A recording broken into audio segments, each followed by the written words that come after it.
नमस्ते दोस्तों, मेरा नाम सोमा रानी।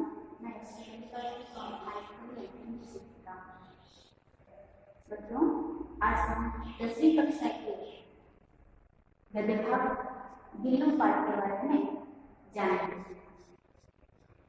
इस गिल्लू पाठ के लेखिका महादेवी वर्मा जी। गिल्लू पाठ के लेखिका कौन है? महादेवी वर्मा जी। गिल्लू पाठ के लेखिका कौन है? महादेवी वर्मा। गिल्लू पाठ के लेखिका कौन है? महादेवी वर्मा। पहले हम लेखिका का परिचय जानेंगे। महादेवी वर्मा जी हिंदी साहित्य के ज्ञानपीठ पुरस्कृत। महादेवी वर्मा जी का जन्म 24 मार्च 1960 को हुआ। महादेवी वर्मा जी का जन्म 24 मार्च 1960 को फर्रुखाबाद में हुआ। महादेवी वर्मा जी का जन्म कब हुआ? 24 मार्च 1960। कहाँ पर हुआ है? फर्रुखाबाद में। इनके प्रमुख रचनाएं यामा, ये तो बहुत ही मुख्य है। यामा, दीपशिखा, नीरजा, अतीत के चलचित्र आदि इनकी प्रमुख बहुत से रचनाएं हैं, लेकिन उनमें से कई प्रमुख रचनाएं यामा, दीपशिखा, नीरजा, अतीत के चलचित्र आदि। इन्हें महादेवी वर्मा जी को आधुनिक मीरा कहा जाता है। बच्चों, इस शब्द को ध्यान से देख लीजिए। महादेवी वर्मा जी को आधुनिक मीरा भी कहा जाता है, क्योंकि महादेवी वर्मा जी बहुत ही सरल जीवन है। यह बड़े परिवार में, यानी कि बहुत ही अच्छे परिवार में जन्मी, फिर भी इन्होंने बहुत ही सरलता से अपना जीवन बिताया, इसीलिए इन्हें आधुनिक मीरा भी कहा जाता है। अच्छा तो बच्चों, महादेवी वर्मा जी को मैंने आपको बताया, महादेवी वर्मा जी ज्ञानपीठ पुरस्कृत है। तो उनकी यामा कृति के लिए उन्हें ज्ञानपीठ पुरस्कृत मिला। कौन सी कृति के लिए? उनकी यामा कृति के लिए उन्हें ज्ञानपीठ पुरस्कार से सम्मानित किया गया। अच्छा तो बच्चों, इस पाठ के लेखक कौन है? महादेवी वर्मा जी। महादेवी वर्मा जी का जन्म 24 मार्च 1960 को हुआ था। कहाँ पर हुआ था? फर्रुखाबाद में। इनकी कौन सी कृति के लिए ज्ञानपीठ पुरस्कार मिला है? हाँ, यामा कृति के लिए उन्हें ज्ञानपीठ पुरस्कार मिला। महादेवी वर्मा जी को क्या कहा जाता है? महादेवी वर्मा जी को आधुनिक मीरा भी कहा जाता है। किसी भी पाठ को जानने से पहले उस पाठ का आशय जानना बहुत ही जरूरी होता है। ऐसे ही महादेवी वर्मा जी से लिखित इस गिल्लू पाठ का आशय भी हम इस पाठ में जानेंगे। देखिए बच्चों, इस पाठ का आशय कुछ इस प्रकार है। इस पाठ से स्नेह भाव तथा प्राणी दया की सीख मिलती है। इसका पाठ का पहला आशय है कि स्नेह भाव तथा प्राणी दया। आजकल तो मनुष्य में प्राणी दया बहुत कम दिखाई दे रही है। हम बच्चों को जानना है इस पाठ से कि प्राणी दया भी बहुत अत्यंत होती है। इसीलिए इस पाठ का पहला आशय है कि स्नेह भाव और प्राणी दया की सीख प्राप्त करना। इसी तरह दूसरा आशय पशु पक्षी के स्वभाव और उनकी जीवन शैली से परिचित होते हैं। इसका दूसरा आशय है पशु पक्षी के स्वभाव और उनकी जीवन शैली से परिचित होते हैं। बच्चों, हमने इस पाठ का आशय देखा। इसका पाठ का आशय क्या है? मनुष्य में स्नेह भाव तथा प्राणी दया की सीख। हिंदी में इस पाठ का आशय पहला आशय लिखा कि मनुष्य में स्नेह भाव तथा प्राणी दया की सीख मिलती है। दूसरा आशय यह है कि पशु पक्षी के स्वभाव और उनकी जीवन शैली का हमें परिचय भी प्राप्त होता है। बच्चों, इस पाठ के अंतर्गत कुछ नए शब्दों का अर्थ भी हम जानेंगे। इस पाठ में आने वाले शब्दों का अर्थ जानेंगे। पहला है अचानक। पहला शब्द कौन सा है? अचानक। इसका अर्थ है यकायक, सडनली। कन्नडದಲ್ಲಿ ನಾವು तक्षण तक्षण बोलते हैं। घाव, घाव का मतलब क्या होता है? जख्म। घाव का मतलब क्या है? जख्म। कन्नडದಲ್ಲಿ ನಾವು गाय बोलते हैं। हौले से, तीसरा शब्द कौन सा है? हौले से। इसका अर्थ है धीरे से। हौले से का मतलब क्या है? धीरे से, निधानवादी। ಗಿಲಹರಿ, ಗಿಲಹರಿಯನ್ನ ಕನ್ನಡದಲ್ಲಿ ನಾವು ಹೇಳ್ತೇವೆ ಅಳಿಲು. ಈ ಪಾಠದ ಬಿಂದು, ಪಾಠದ ಸಂಪೂರ್ಣವಾದಂತಹ ಕಥೆ ಇರುವುದೇ ಈ ಒಂದು ಪದ ಅಂದ್ರೆ ಗಿಲಹರಿ. ಗಿಲಹರಿ ಅಂತಂದ್ರೇನು? ಅಳಿಲು. अवतीर्ण, इसका अर्थ है उत्पन्न होना। अवतीर्ण का अर्थ क्या है? उत्पन्न होना, उत्पत्तियागुವಂತಹದ್ದು। ಕಾಕದ್ವಯ, ಕಾಕದ್ವಯ ಅಂತಂದ್ರೆ दो कौवे, ಎರಡು ಕಾಗೆಗಳು। ಡಲಿಯಾ, ಡಲಿಯಾ ಅಂತಂದ್ರೆ छोटी टोकरी, ಚಿಕ್ಕದಾದಂತಹ ಒಂದು ಬಟ್ಟಲು। मनके, मनके ಅಂತಂದ್ರೆ ಮಣಿ। मनके का मतलब क्या है? मणि। गात, गात का मतलब क्या है? शरीर। गात का मतलब क्या है? शरीर। गात ಅಂತಂದ್ರೆ ಶರೀರ, ದೇಹ। अचानक, यकायक, घाव, जख्म, हौले से, धीरे से, गिलहरी, अಳಿಲು, अवतरण, उत्पन्न होना, काकद्वय, दो कौवे, डलिया, छोटी टोकरी, मनके, मणि, गात, शरीर। बच्चों, हमने देखा इस पाठ के लेखक कौन है? महादेवी वर्मा जी।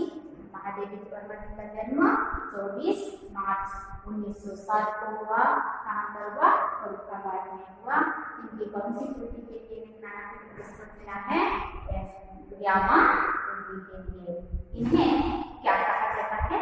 हाँ, आधुनिक मीरा भी कहा जाता है। हमने पाठ का आशय भी देख लिया, हमने शब्दों का अर्थ भी देख लिया। अब मैं इस पाठ का वाचन करूंगी, आप सब ध्यानपूर्वक देखिए। इस पाठ से स्नेहभाव तथा प्राणी दया की सीख मिलती है। पशु पक्षियों के स्वभाव और उनकी जीवन शैली के साथ साथ उनके प्रति महादेवी वर्मा का प्रेम से बच्चे परिचित होते हैं। ಈ ಒಂದು ಪಾಠದ ಆಶಯ ಏನಪ್ಪ ಅಂದ್ರೆ, इस पाठ का आशय है कि इस पाठ से स्नेह भाव, आपसी स्नेह भाव, भाईचारे के भाव के साथ साथ प्राणी दया का भी हमें सीख मिलता है और पशु पक्षियों के जीवन शैली भी हमें परिचित मिलता है। यानी कि पशु पक्षी किस तरह जीते हैं, मनुष्य का जीवन किस तरह है, पशु पक्षियों का जीवन किस तरह है, इसके बारे में भी हम इस पाठ में जान सकते हैं। इतना ही नहीं, इस तीनों पाठ में महादेवी वर्मा के प्रेम से बच्चे परिचित होते हैं। यानी कि इस तीनों को महादेवी वर्मा ने किस तरह प्रेम से उसको पाला, यही एक कथा है।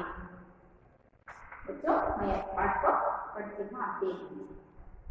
अचानक एक दिन सवेरे कमरे से बरामदे में आकर मैंने देखा तो कौवे एक गमले के चारों ओर चोंचों से छुआ-छुअल जैसा खेल रहे हैं। यह काकभूषण देवी विचित्र पक्षी है, एक साथ समादरित, अनादरित, अति सम्मानित, अति अवमानित। हमारे विचार को थे ना गुरु के रूप में, आसन से हैं, ना मयूर के, ना हंस के। उन्हें पितृपक्ष में हमसे कुछ पाने के लिए काक बनकर ही अवतरण होना पड़ता है। इतना ही नहीं, हमारे दूरस्थ प्रियजनों को भी अपने आने का मधुर संदेश इनके कर्कश स्वर में ही देना पड़ता है। दूसरी ओर हम कौवा और काम करने को अवमान के अर्थ में ही प्रयुक्त करते हैं।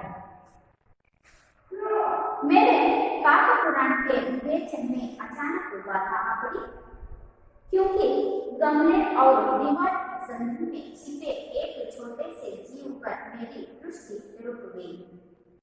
निकट जाकर देखा, गिलहरी का एक छोटा सा बच्चा है जो स्वभावतः नौचने से गिर पड़ा है और अब कौवे जिसमें सुलभ आहार खोज रहे हैं। काकबेरी चोंचों के दो भाग उस लघु प्राणी के लिए बहुत थे, अतः वह निश्चेष्ट सा गमले से चिपका पड़ा था। सबने कहा, कौवे की चोंच का घाव लगने के बाद यह बच नहीं सकता, अतः इसे ऐसे ही रहने दिया जाए। परंतु मन नहीं माना, उसे हौले से उठाकर अपने कमरे में लाई, फिर रुई से रक्त पोंछकर घाव पर पेंसिलिन का मरहम लगाया। कई घंटे के उपचार के उपरांत उसके मुंह में एक बूंद पानी टपकाया जा सका। तीसरे दिन वह इतना अच्छा और आश्वस्त हो गया कि मेरी उंगली अपने दो नन्हे पंजों से पकड़कर नीचे नीले कांच के मोतियों जैसे आंखों से इधर उधर देखने लगा। 3-4 मास में उसके स्निग्ध भुइयां, झब्बेदार पूंछ और चंचल चमकीली आंखें सबको विस्मित करने लगी। हम उसे हीरो कहकर बुलाने लगे। मैंने फूल रखने की एक हल्की डलिया में रुई बिछाकर उसे तार से पीठी पर लटका दिया। 2 वर्ष वाली हीरो का कर रहा, वह स्वयं हिलाकर अपने घर में झूलता और अपनी कांच के मनकों से, आंखों से, कमरे के भीतर और खिड़की से बाहर न जाने क्या देखता समझता रहता था। परंतु उसकी समझदारी और कार्यकलाप पर सबको आश्चर्य होता था। जब मैं लिखने बैठती तब अपनी ओर मेरा ध्यान आकर्षित करने की उसे इतनी तीव्र इच्छा होती थी कि उसने एक अच्छा उपाय खोज लिया। वह मेरे पैर पर आकर सर से कंधे पर चढ़ जाता और फिर उसी तेजी से उतरता। उसका यह दौड़ने का क्रम तब तक चलता जब तक मैं उसे पकड़ने के लिए न उठती। कभी मैं गिल्लू को पकड़कर एक लंबे लिफाफे में इस प्रकार रख देती कि उसके अगले 2 पंजों और सिर के अतिरिक्त सारा लघु काट लिफाफे के भीतर बंद रहता। इस अद्भुत स्थिति में कभी कभी घंटों मेज पर दीवार के सहारे खड़ा रहकर वह अपनी चमकीली आंखों से मेरा कार्यकलाप देखा करता था। भूख लगने पर चिक चिक करके मानो वह मुझे सूचना देता और काजू या बिस्कुट मिल जाने पर उसी स्थिति में लिफाफे से बाहर वाले पंजों से पकड़कर उसे उतरता रहता। अच्छा तो बच्चों, मैं इस पाठ का विश्लेषण देखती। अचानक एक दिन सवेरे कमरे से बरामदे में आकर मैंने देखा 2 कौवे एक कमरे के चारों ओर चोंच से चुआ चुअर जैसा खेलते रहे हैं। अचानक यहाँ पर महादेवी वर्मा जी हम सबसे कह रहे हैं कि अचानक एक दिन मैं मेरे कमरे से बाहर आई, तब मैंने देखा कि 2 कौवे वहां पर दीवार पर बैठकर गमले के चारों ओर चोंचों से छुआ छुअल जैसा खेलते रहे हैं। महादेवी वर्मा कह रहे हैं कि अचानक सडनली तक्षण अचानक अनिरीक्षितवादी एकाएकी मैं कमरे से बाहर आई मैंने ನನ್ನ ಮನೆಯ ಅಂದ್ರೆ ರೂಮಿನಿಂದ ಹೊರಗಡೆ ಬಂದೆ ಬರಾಮದೆ में आकर मैंने देखा ನನ್ನ ಮನೆಯ ಅಂಗಳ ಹತ್ರ ಬಂದು ನಾನು ನೋಡ್ತೇನೆ दो कौवे क्या कर रहे हैं कि गमले के चारों ओर ಹೂವಿನ ವಾಸ ಅಂತಲ್ಲ ಹೂವಿನ ಕುಂಡ ಅಂತ ಹೇಳ್ತಾರೆ ಆ ಹೂವಿನ ಕುಂಡದ ಮಧ್ಯದಲ್ಲಿ ಆ ಇದರ ಮೇಲೆ ಗೋಡೆಯ ಮೇಲೆ ಎರಡು ಹಾಗೆಗಳು ಇಟ್ಕೊಂಡು ಹಾಗೆಗಳನ್ನು ಕಟ್ಕೊಂಡ್ರೆ कौवे काम काम के रूप में खेल खेल रहे हैं काटुಗಳು काम काम काम खेलता है कूदता रहता नाम होगी अचानक यह काकभूषण देवी विचित्र पक्षी है जब वह दो कौवे काम काम के रूप में पुकार रहे थे तो मुझे लगा कि ये दो कौवे एक काकभूषण देवी बहुत ही विचित्र पक्षी है पुराने काल में कौवों को पक्षियों के गुरु का स्थान दिया गया था इसीलिए उन्हें काकभूषण भी कहते हैं ಅಂದ್ರೆ ಪುರಾಣಗಳಲ್ಲಿ ಕಾವ್ಯಗಳಿಗೆ ಗುರುವಿನ ಸ್ಥಾನವನ್ನು ಕೊಟ್ಟಿದ್ದು ಪಕ್ಷಿಗಳ ಗುರುಗಳು ಅಂತ ಹೇಳಿದ ಕಾರಣವು ಸ್ಥಾನವನ್ನು ಕೊಟ್ಟಿದ್ದು ಹಾಗಾಗಿ ಕಾಕಭೂಷಣ ಅಂತ ಹೇಳ್ತಾರೆ एक साथ समादरित अनादर अति सम्मानित अति अवमानित हम एक रूप में कौवे को सम्मान करते हैं दूसरे रूप में कौवे को हम अवमान भी करते हैं आगे महादेवी वर्मा जी बता रहे हैं कि किस तरह हम कौवे को एक जगह पर सम्मानित करते हैं किस जगह हमारे बेचारे गुरु के ना गरुड़ के रूप में आ सकते हैं ना मयूर के ना हंस के बेचारे के ನಮ್ಮ ಪೂರ್ವಜರು ना गरुड़ के रूप में आ सकते हैं ನಮ್ಮ ಪೂರ್ವಜರು ಗರುಡನ ರೂಪದಲ್ಲಿ ಬರೋದಿಲ್ಲ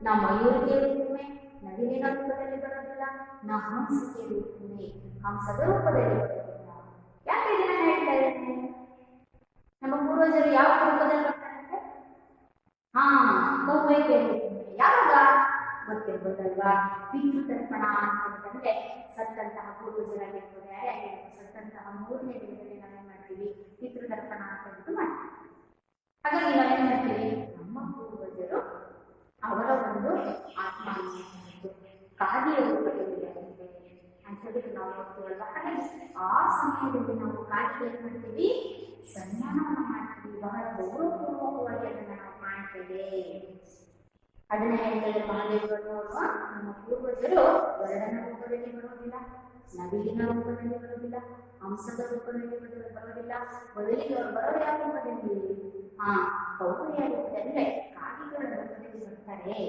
ಅಂತ ಹೇಳ್ತಾರೆ लेकिन आगे नहीं हमारे दूरस्थ प्रियजनों को भी अपने आने का मधुर संदेश के कर्कश करने ही देना पड़ता है ಮತ್ತೆ ಮನೆ ಮುಂದೆ घर के बरामदे में कोई कौवा आकर काम काम करता है तो हम जानते हैं कि वो घर पर कोई आने वाला है कोई मेहमान आने वाला है ಅಂದ್ರೆ ಮನೆ ಮುಂದೆ ನಿಂತ್ಕೊಂಡು ಕಾಗೆ ಕಾಂ ಕಾಂ ಅಂತಂದ್ರೆ ಕೂಗ್ತಾ ಇತ್ತು ಅಂತಂದ್ರೆ ಏನಂತೀವಿ ಓ ಮನೆ ಮೇಲೆ ಅಂತಂದ್ರೆ ಅಲ್ಲಿ ಯಾರು ಬರ್ತಾರೆ ಮನೆಗೆ ಯಾರು ನಂಟರು ಬರ್ತಾರೆ ಅಂತ ಹೇಳ್ತಾ ಇರ್ತೀವಲ್ವಾ ಆವಾಗ ನಾವು ಆ ಕಾಗೆಯನ್ನ ಸನ್ಮಾನದ ರೂಪದಲ್ಲಿ ಗೌರವದ ರೂಪದಲ್ಲಿ ನಾವು ನೋಡ್ತೇವೆ ಇದು ಒಂದು ಅಂದ್ರೆ ಕಾಗೆನ ನಾವು ಗೌರವಪೂರ್ವಕವಾಗಿ ನೋಡೋಣ दूसरी ओर ಎರಡನೇ ಕಡೆ ನಾವು ನೋಡ್ತೀವಿ कौवे और काम काम करने को अवमान के अर्थ में भी प्रयोग करते हैं ನಾವು ಕೂಗ್ತಾ ಇದೀವಿ ಅಥವಾ ಕರ್ಕಶವಾಗಿ ಹಾಡ್ತಾ ಇದೀವಿ ಕರ್ಕಶ ಸ್ವರವನ್ನು ನೋಡ್ತೀವಿ ಅಂತಂದ್ರೆ ನಾವೇನ್ ಮಾಡ್ತೀವಿ ಕಾಗೆ ಹೆಸರನ್ನು ತಗೊಂಡು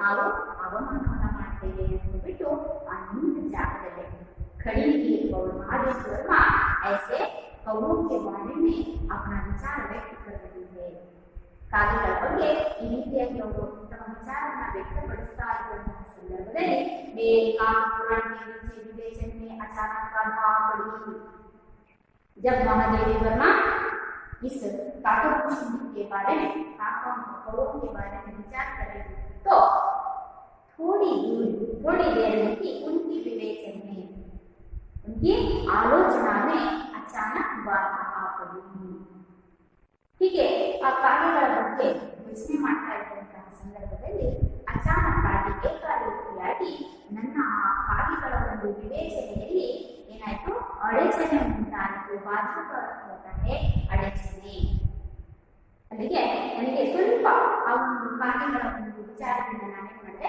ಬೇರೆ ಕಡೆ ನನ್ನ ಮನಸ್ಸನ್ನು ವಾರಿಸಿದೆ. क्योंकि ಯಾಕೆ इसलिए महादेव वर्मा का विवेचन में बाधा पड़ी, क्योंकि गमले और दीवार की संधि में छिपे एक छोटे से जीव पर मेरी दृष्टि जा रही। क्यों महादेव वर्मा के विवेचन में बाधा पड़ी, क्योंकि गमले और दीवार की संधि में ಆ ಹೂವಿನ ಕುಂಡದ ಮೇಲೆ ಕಾಗೆಗಳು ಕೂತಿದ್ದಾವೆ ಅಂತ ಹೇಳ್ಬಿಟ್ಟು ನಾನು ಹೇಳಿದೆ. ಹೂವಿನ ಕುಂಡದ ಆ ಒಂದು ದಿವಾರ ಒಂದು ಗೋಡೆಯ ಮೇಲೆ ಕಾಗೆಗಳು ಕೂತ್ಕೊಂಡು ಕಾಣಿದ್ರು. ಅದೇ ಒಂದು ಆ ಗೋಡೆಯ ಕೆಳಗೆ ಹೂವಿನ ಕುಂಡವನ್ನ ಇಟ್ಟಿದ್ರು. ಆ ಗೋಡೆ ಮತ್ತೆ ಹೂವಿನ ಕುಂಡದ ಮಧ್ಯದಲ್ಲಿ ಜಾಗ ಇತ್ತು, ಸಂಧಿ ಸಂಧಿ ಅಂತಂದ್ರೆ ಸ್ವಲ್ಪ ಜಾಗ ಇತ್ತು. उस संधि के बीच में छोटा सा जीव था, गिलहरी जीव। ಆ ಒಂದು ಸಂಧಿಯಲ್ಲಿ ಸಣ್ಣದಾದ ಒಂದು ಅಳಿಲಿನ ಮರಿಯಕ್ಕೆ ಇತ್ತು. उस पर मेरी दृष्टि जाती, ಅಲ್ಲಿ ನನ್ನ ದೃಷ್ಟಿಯಲ್ಲಿ ಹೋದ ತಕ್ಷಣನೇ ಆ ಕಾಗೆಗಳ ಬಗ್ಗೆ ನಾನು ಯೋಚನೆ ಮಾಡೋದನ್ನ ಬಿಟ್ಟು ನಾನೇನು ಮಾಡಿದೆ, ಆ ಗಿಲಹರಿಯನ್ನ ನೋಡೋದಕ್ಕೆ ಶುರು ಮಾಡಿದೆ.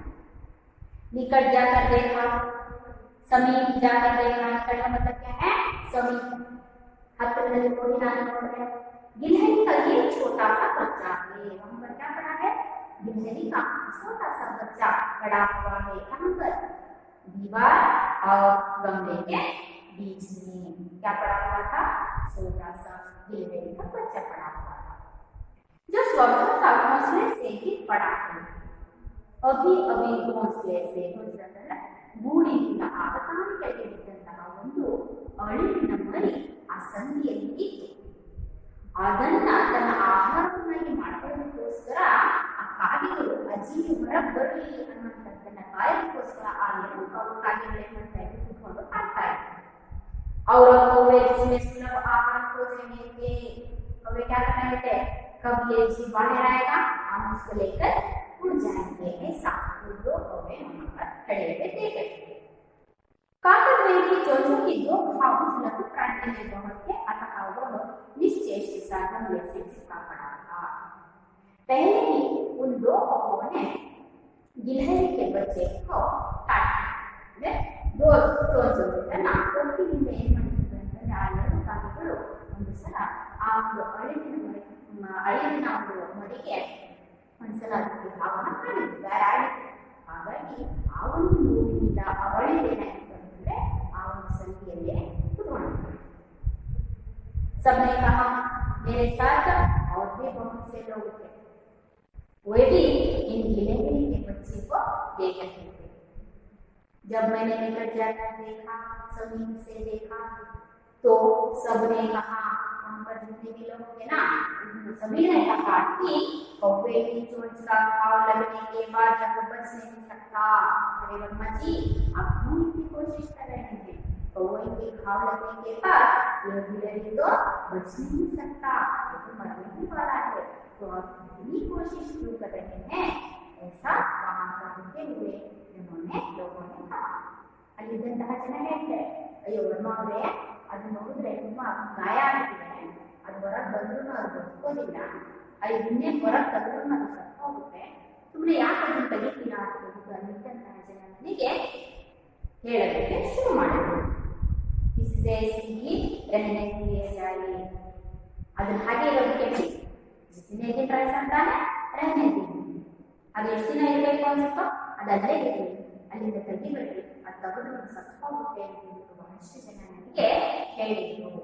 परंतु मन नहीं माना, परंतु महादेवी वर्मा जी का मन नहीं माना। इसके लिए उस जीव को वहीं पर छोड़ने के लिए महादेवी वर्मा का मन नहीं माना। उसे हौले से उठाकर अपने कमरे में लाई। महादेवी वर्मा ने उन लोगों की बात को नजरअंदाज नहीं किया, बल्कि महादेवी वर्मा जी ने क्या किया, उस गिलहरी के बच्चे को हौले से उठाकर, बहुत ही धीमी से उठाकर अपने कमरे में लाई. ಗಿಲಹರಿಯನ್ನೇ ಮಾಡಿದವರು ಅವರೆಷ್ಟೇ ಏನ್ ಹೇಳಿದ್ರು ಸಹ ಮಹಾದೇವಿ ಅವರ ಮನಸ್ಸು ಒಪ್ಪಲೇ ಇಲ್ಲ. ಇಷ್ಟು ಚಿಕ್ಕ ಜೀವಿಯನ್ನ ಹೀಗೆ ಬಿಟ್ಟು ಹೋಗೋದ ಅಂತ ಮಹಾದೇವಿ ಅವರು ಏನ್ ಮಾಡಿದ್ರು ಅಂತಂದ್ರೆ हौले से उठाकर निहारವಾಗಿ ಇಟ್ಕೊಂಡು अपने कमरे में लाई तन्ना रूम में बिठा करता है।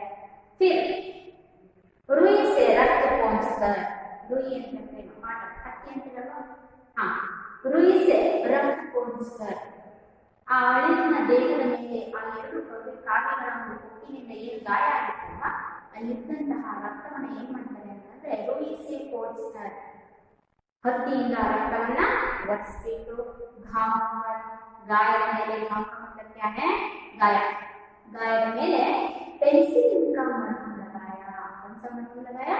पेंसिल का मरहम लगाया। मरहम का मतलब है मुलायम। महादेव वर्मा जी ने क्या किया? उस गिलहरी बच्ची गिलहरी के बच्चे को उठाकर अपने कमरे में लाई। रुई से रक्त पहुंचा, घाव पर पेंसिल का मरहम लगाया। कली कंठे के उपचार के उपरांत उसके मुंह में एक बूंद पानी टपकाया जा सका। कई घंटों एಷ್ಟೋ ಗಂಟೆಗಳ ನಂತರ उपचार के उपरांत के बाद कई घंटों के उपरांत के बाद उसके मुंह में एक बूंद पानी टपकाया जा सका।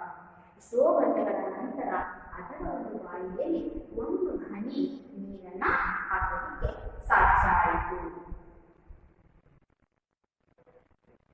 तीसरे दिन 2 दिन महादेव वर्मा जी के घर में बीते। महादेव वर्मा ने उसके बहुत अच्छे से इलाज करवाया। तीसरे दिन मूरने दिन वह इतना अच्छा अस्वस्थ हो गया कि मेरी उंगली अपने 2 नन्हे पंजों से पकड़कर नीले कांच के मोतियों जैसे आंखों से इधर उधर देखने लगा। 2 दिन महादेव वर्मा ने इसके बहुत अच्छे से ध्यान रखा। तीसरे दिन इतना अच्छा स्वास्थ्य हो गया कि तो ಎಷ್ಟು ಆರೋಗ್ಯಕರವಾಯಿತು ಅಂತಂದ್ರೆ मेरी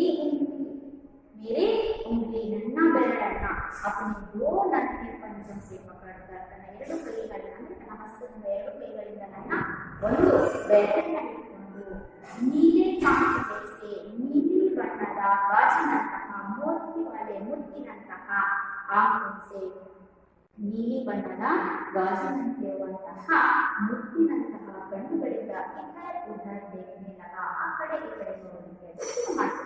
ಅಂದ್ರೆ ನನ್ನನ್ನ ಅದೇನ್ ಮಾಡ್ತಾ ಇತ್ತು, ತನ್ನ 2 ಕೈಗಳಿಂದ ಕಣ್ಣುಗಳಿಂದ ಅಂತಂದ್ರೆ ತನ್ನ ಹಸ್ತದಿಂದ ತನ್ನ ಬೆರಳನ್ನ ಇಟ್ಕೊಂಡು ನೀಲಿ ಬಣ್ಣದ ಮಿನುಗುವಂತಹ ಗಾಜಿನಂತಹ ಮುತ್ತಿನಂತಹ ಕಣ್ಣುಗಳಿಂದ ಆ ಕಡೆ ಈ ಕಡೆ ನೋಡಲಿಕ್ಕೆ ಅದು ಶುರು ಮಾಡಿತು ಅಂತಂದ್ರೆ ಸಂಪೂರ್ಣವಾಗಿ ಅದು ಆರಂಭ आयी।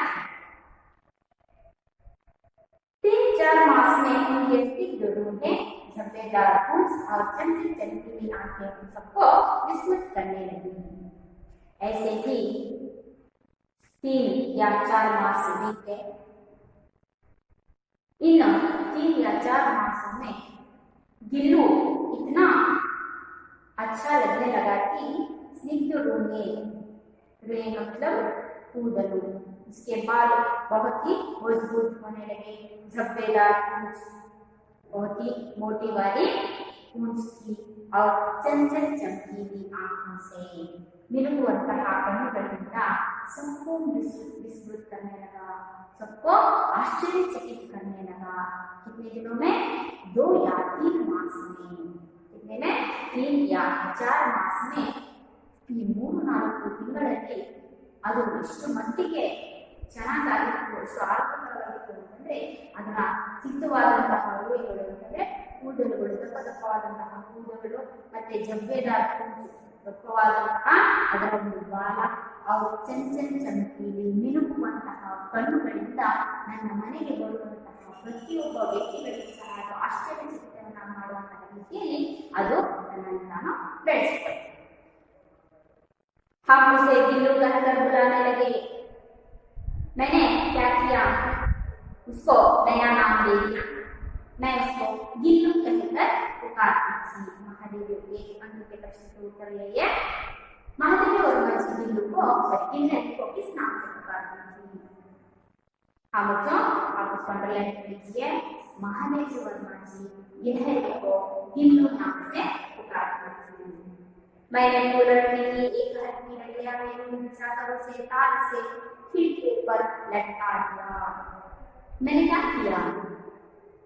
गिल्ली को छोटी सी हल्की सी डलिया में छोटी सी डलिया में मैंने क्या किया? रुई बिछा दिया। ಅದರಲ್ಲಿ ನಾನು ಹತ್ತಿಯನ್ನ ಹಾಸಿಗೆ ಯಾವತ್ತು ಜನಗಳ ಪುಟ್ಟಿಯಲ್ಲಿ ನಾನು ಹತ್ತಿಯನ್ನ ಹಾಸಿಗೆ उस तार से खिड़की पर लटका दिया। ಗಿಡಗಳಿಂದ ನಾನು ಏನ್ ಮಾಡಿದೆ ಅಂತಂದ್ರೆ ಒಂದು ಸಣ್ಣದಾದಂತಹ ಪುಟ್ಟಿಯನ್ನು ತಗೊಂಡೆ. ಆ ಪುಟ್ಟಿಯಲ್ಲಿ ನಾನು ಏನ್ ಮಾಡಿದೆ? ಹತ್ತಿಯನ್ನ ಸುತ್ತಲೂ ಹತ್ತಿಯನ್ನ ಹಾಸಿದೆ. ಅದು ಗಿಲ್ಲುಗೆ ಇರೋದಕ್ಕೆ ಜಾಗ. ಆ ಒಂದು ಪುಟ್ಟಿಯನ್ನು ಏನ್ ಮಾಡಿದೆ? ನಾನು ಒಂದು ಜಾಗದಲ್ಲಿ ನೇತು ಹಾಕಿದೆ. टांगने अंदर नेट हाको कुछ जाकर ನಾನು नेट ಹಾಕಿದೆ. 2 ವರ್ಷ वही गिल्लू था। कितने वर्ष? 2 ವರ್ಷ। 2 ವರ್ಷದವರೆಗೂ ಗಿಲ್ಲುವಿನ ಮನೆ ಯಾವಾಗಿತ್ತು? ಆ ಪುಟ್ಟಿಯಲ್ಲಿ ಹತ್ತಿಯನ್ನು ಹಾಕಿಬಿಟ್ಟು ಅದನ್ನ ಒಂದು ಜಾಗದಲ್ಲಿ ನೇತು ಹಾಕಿದ್ನಲ್ಲ, ಅದೇ ಗಿಲ್ಲುವಿನ 2 ವರ್ಷದವರೆಗೂ ಮನೆ ಆಗಿತ್ತು। वह स्वयं मिलाकर अपने घर में झूलता और अपनी कांच के मनों से आंखों से कमरे के भीतर और खिड़की से बाहर का जाने तक देखता समझता रहता था। वह गिल्लू स्वयं तನ್ನಷ್ಟಕ್ಕೆ ತಾನೇ ಹಿಲಾಕರ್ ತಾನೇ ತೂಗಿಸ್ಕೊಳ್ಳೋದು, ಹಿಲಾಕರ್ ಅಂತಂದ್ರೆ ತೂಗಿಸ್ಕೊಳ್ಳೋದು, ತಾನೇ ತೂಗಿಸ್ಕೊಂಡು अपने घर में झूलता ಆ ಪುಟ್ಟಿಯಲ್ಲಿ ಇಟ್ಕೊಂಡು ತನ್ನ ತಾನೇ ಏನ್ ಮಾಡ್ಕೊಳ್ಳೋದು? ಅದನ್ನ ತೂಗಿಸ್ಕೊಂಡು अपनी चमकीली आंखों से ತನ್ನ ಮಿನುಗುವಂತಹ ಕಣ್ಣುಗಳಿಂದ ಕಮರೆಗೆ ಭೀತರ್ ತಾನಿರುವಂತಹ ಆ ಒಂದು ರೂಮಿನ ಒಳಗೆ ಅಂತಂದ್ರೆ ಒಳಗೆ ಬಾಹರ್ ಮತ್ತೆ ಆ ಕಿಟಕಿಯಿಂದ ಹೊರಗಡೆ ನಾ ಜಾಣೆ ಕ್ಯಾ ದೇಖ್ತಾ ಸಮಜ್ತಾ ಥಾ. ಹೊರಗಡೆ ಏನು ನೋಡ್ತಾ ಇತ್ತು ನನಗೆ ಗೊತ್ತಾಗ್ತಾ ಇರಲಿಲ್ಲ ಅಂತಂದ್ರೆ ನಾನು ಮಾಡಿದಂತಹ ಆ ಯುದ್ಧದಂತಹ ಆ ಒಂದು ಟೋಕರಿಯಲ್ಲಿ ತನ್ನ ಮನೆಯಲ್ಲಿ ತಾನು ಕುತ್ಕೊಂಡು ಸ್ವಯಂ। गिल्लू। अचानक एक दिन सवेरे कमरे से बरामदे में आकर मैंने देखा 2 कौवे एक गमले के चारों ओर चोंचों से छुआ छुआउल जैसा खेल खेल रहे हैं। निकट जाकर देखा गिलहरी का एक छोटा सा बच्चा है जो संभवतः घोंसले से गिर पड़ा है और अब कौवे जिसमें सुलभ आहार खोज रहे हैं वह निश्चेष्ट सा गमले से चिपटा पड़ा था। सबने कहा कौवे की चोंच का घाव लगने के बाद यह बच नहीं सकता, अतः इसे ऐसे ही रहने दिया जाए। परंतु मन नहीं माना। उसे हौले से उठाकर अपने कमरे में लाई, फिर रुई से रक्त पोंछकर घावों पर पेनिसिलिन का मरहम लगाया। रुई की पतली बत्ती दूध में भिगोकर जैसे तैसे उसके नन्हे से मुंह में लगाई, पर मुंह खुल न सका और दूध की बूंदें दोनों ओर लुढ़क गईं। कई घंटे के उपचार के उपरांत उसके मुंह में एक बूंद पानी टपकाया जा सका। 3-4 मास में उसके स्निग्ध रोएं, झब्बेदार पूंछ और चंचल चमकीली आंखें सबको विस्मित करने लगीं। हम उसे गिल्लू कहकर बुलाने लगे। मैंने फूल रखने की एक हल्की डलिया में रुई बिछाकर उसे तार से खिड़की पर लटका दिया। वही 2 वर्ष गिल्लू का घर रहा। वह स्वयं हिलाकर अपने घर में झूलता और अपनी कांच के मनकों सी आंखों से कमरे के भीतर और खिड़की के बाहर ना जाने क्या देखता समझता रहता था, परंतु उसकी समझदारी और कार्यकलाप पर सबको आश्चर्य होता था। जब मैं लिखने बैठती तब अपनी ओर मेरा ध्यान आकर्षित करने की उसे इतनी तीव्र इच्छा होती थी कि उसने एक अच्छा उपाय खोज निकाला। वह मेरे पैर तक आकर सर्र से पर्दे पर चढ़ जाता और फिर उसी तेजी से उतरता। उसका यह दौड़ने का क्रम तब तक चलता जब तक मैं उसे पकड़ने के लिए ना उठती। कभी मैं गिल्लू को पकड़कर एक लंबे लिफाफे में इस प्रकार रख देती कि उसके अगले 2 पंजों और सिर के अतिरिक्त सारा लघुगात लिफाफे के भीतर बंद रहता। इस अद्भुत स्थिति में कभी कभी घंटों मेज पर दीवार के सहारे खड़ा रहकर वह अपनी चमकीली आंखों से मेरा कार्यकलाप देखा करता।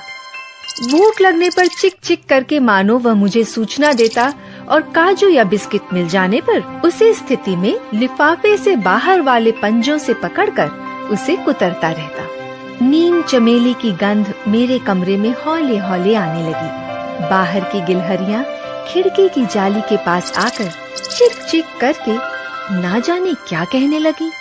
गिल्लू को जाली के पास बैठकर अपनेपन से बाहर झांकते देखकर मुझे लगा कि इसे मुक्त करना आवश्यक है। मैंने कीले निकालकर जाली का एक कोना खोल दिया और इस मार्ग से गिल्लू ने बाहर जाने पर सचमुच ही मुक्ति की सांस ली। और आज हम महादेवी वर्मा का जीवन परिचय के बारे में जानकारी प्राप्त करेंगे। दोस्तों, इस वीडियो में हम महादेवी वर्मा की जीवनी के बारे में जानकारी प्राप्त करेंगे। इसके अतिरिक्त महादेवी वर्मा की रचनाएं कौन कौन सी हैं इसके बारे में भी हम चर्चा करेंगे तथा महादेवी वर्मा को कौन कौन से पुरस्कार प्राप्त हुए हैं उसके बारे में भी हम जानकारी प्राप्त करेंगे। तो चलिए दोस्तों शुरू करते हैं।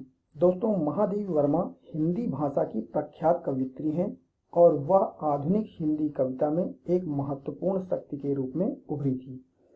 वह छायावादी युग के प्रमुख स्तंभों में से एक हैं। छायावादी युग में 4 स्तंभ थे, उनमें से महादेवी वर्मा एक हैं।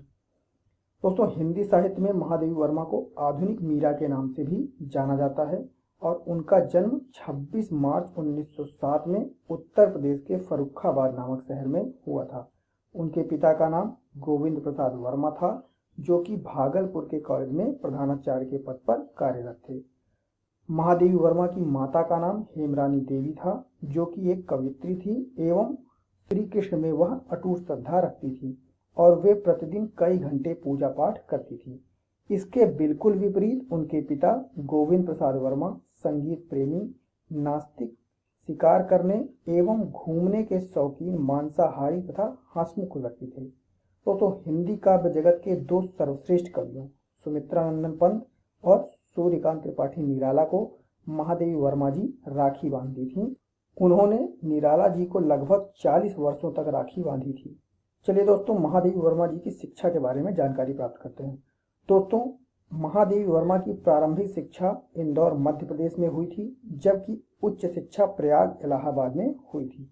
महादेवी जी ने 8वीं कक्षा में प्रांत भर में प्रथम स्थान प्राप्त किया था। यहीं पर उन्होंने अपने काव्य जीवन की शुरुआत भी की थी। दोस्तों, 9 वर्ष की छोटी सी अवस्था में ही उनका विवाह स्वरूप नारायण वर्मा से हो गया था, किंतु इन्हीं दिनों में इनकी माता का स्वर्गवास हो गया और इस विकट स्थिति में भी इन्होंने धैर्य नहीं छोड़ा और अपना अध्ययन जारी रखा। इसी परिश्रम के फलस्वरूप आपने मैट्रिक से लेकर बीए तक की परीक्षा प्रथम श्रेणी में उत्तीर्ण की थी। आपने बालिकाओं की शिक्षा के लिए भी काफी प्रयास किए और साथ ही साथ नारी की स्वतंत्रता के लिए भी आप संघर्ष करती रहीं। आपके जीवन पर राष्ट्रपिता महात्मा गांधी एवं कला साहित्य साधना पर रविंद्रनाथ टैगोर का गहरा प्रभाव पड़ा था। महादेवी वर्मा जी की मृत्यु।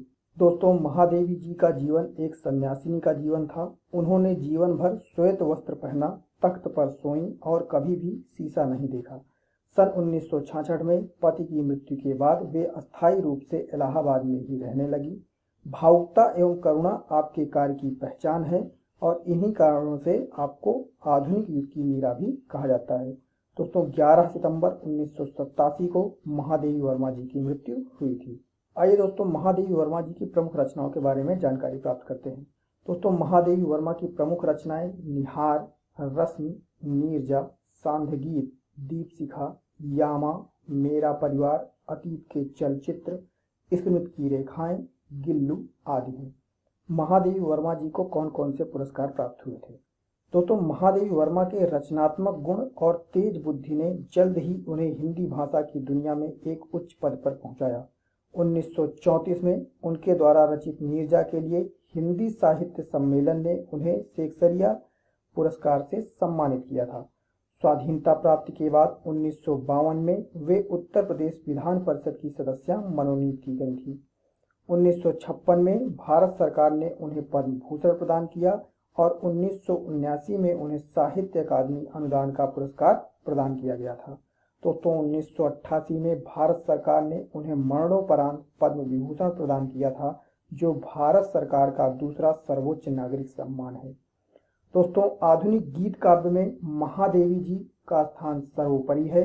महादेवी वर्मा के व्यक्तित्व में संवेदना, दृढ़ता और आक्रोश का अद्भुत संतुलन मिलता है। वे अध्यापक, कवि, गद्यकार, कलाकार, समाजसेवी और विद्वान के बहुरंगे मिलन का जीता जागता उदाहरण थी। उनकी काव्य साधना के लिए संपूर्ण हिंदी जगत सदैव उनका आभारी